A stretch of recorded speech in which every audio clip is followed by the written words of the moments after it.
Здравейте, приятели! Днес ще разгледаме едно интересно амортисьорче.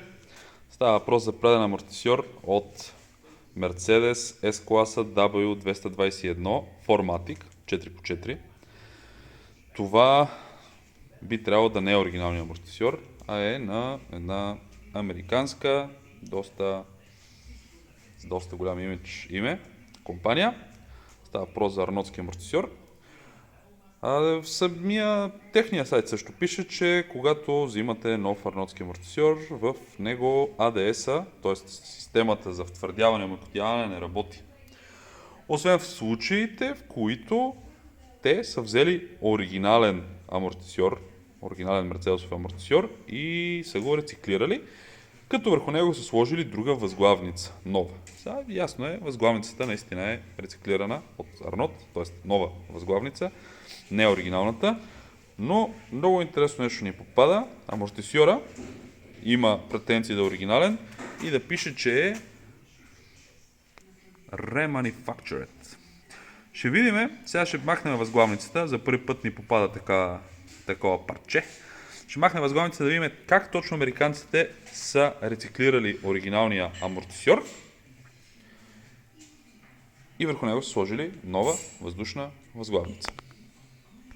Разглобявайки го, първо трябва да отделим възглавницата от амортисьора, която е свързана така нахлузена отгоре и амортисьора е свързан към възглавницата посредством този тампон.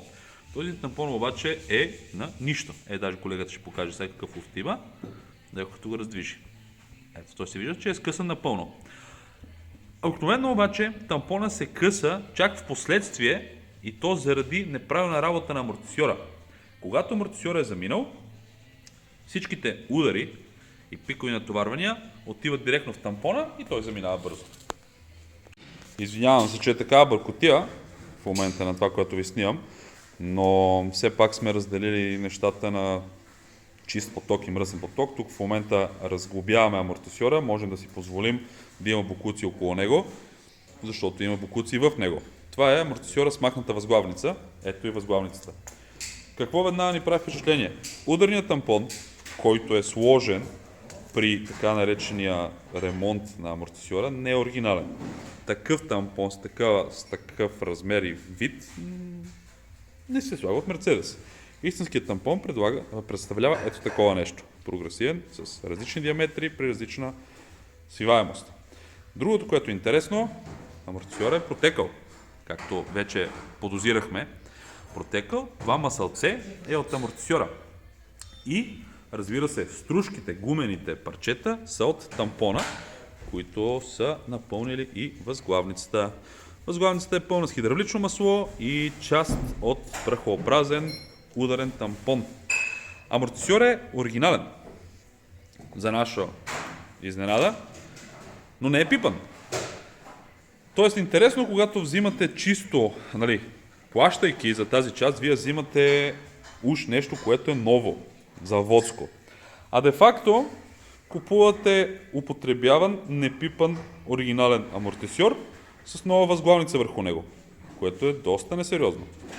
Качваме сам амортисьора, този remanufactured амортисьор на стенда, за да видим какво се случва с него.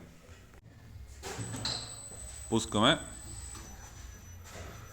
един динамометричен тест на амортисьора, за да видим дали той е главният виновник за разбиването на тампона, за тропането и да видим каква работна характеристика има. При бавна скорост нещата изглеждат окей, но ето вече не са окей. Графиката трябва да е абсолютно симетрична, а тя, за съжаление, не е. Какво де-факто става? Винаги има голям спор, когато твърдим, говорим с клиенти, с колеги, кое е по-добро? Новото или ремонтираното? Много е важно новото, какво ново взимате, оригинално или aftermarket. И също така е важно ремонтираното, дали е ремонтирано както трябва или не. Определено като съотношение цена, качество и предимства, добрия ремонт на оригинална част винаги е най-правилният избор. Това видео не го правим с цел да чернем някаква фирма. Това не са само Арнот така. Почти всички са така. Просто го правим с цел, когато някой от вас реши да взима нещо ново, но не оригинално, да си направи труда да провери дали всъщност не взима нещо старо, непипано, втора употреба, опаковано в нова опаковка. Най-вероятно този амортисьор, когато е бил продаден на клиента, си е работил. Нашето предположение е, имат голям брой амортисьор американците, нали, Арнот. Тестват се на стенд кой е здрав, който е здрав отива с нова възглавница, който не е здрав не се ползва. Това обаче какъв риск крие? Той е здрав към датата на продаване, само че вече употребява не се знае колко време. И когато вземете пребоядисан здрав оригинален амортисьор, който вече е работил някакви години, нямате никаква гаранция дали след една, две, три седмици няма да се разтропа. А както знаете, когато стане въпрос за гаранция на окачване и амортисьори в България, всички ви отказват заради лошите пътища в страната. Избора си е ваш, ние показахме обективно каквото може.